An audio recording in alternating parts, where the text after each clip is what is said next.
इस वक्त हम लोग करबला मोहल्ला बैनुल हरमैन में हैं और यहाँ पर जश्न सब्र वफा की तैयारियां मुकम्मल हो चुकी हैं और हमारे साथ मौजूद हैं जनाब मुस्तफ़ा अलबावी।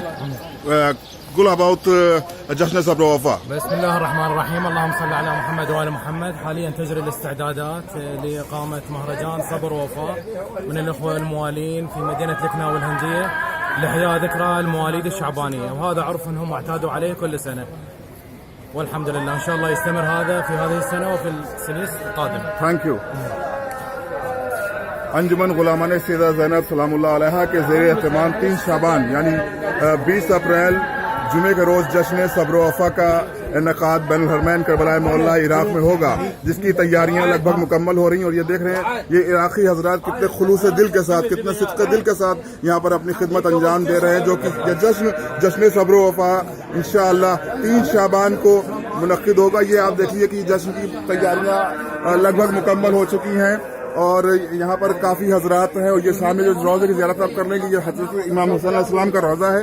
और ये देखिए यहाँ पर कितनी मोहब्बतों के साथ कितनी ये इराकी हमारे मेज़बान होते हुए भी हमारे मेज़बानी के फ़राज़ अंजाम दे रहे हो, जश्न सब्र वफा की तैयारियाँ मुकम्मल कर रहे हैं।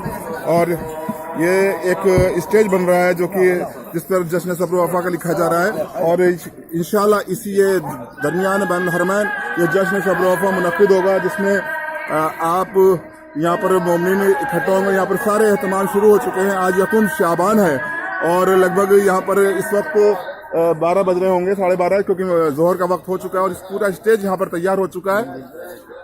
और आज यकुम शाबान है यहाँ पर और जश्न होगा इंशाअल्लाह 3 शाबानुल मुअज़्ज़म को शब विलादत मौला अमीरुल मोमिनीन मौला अबुल फज़ल अब्बास अलैहिस्सलाम।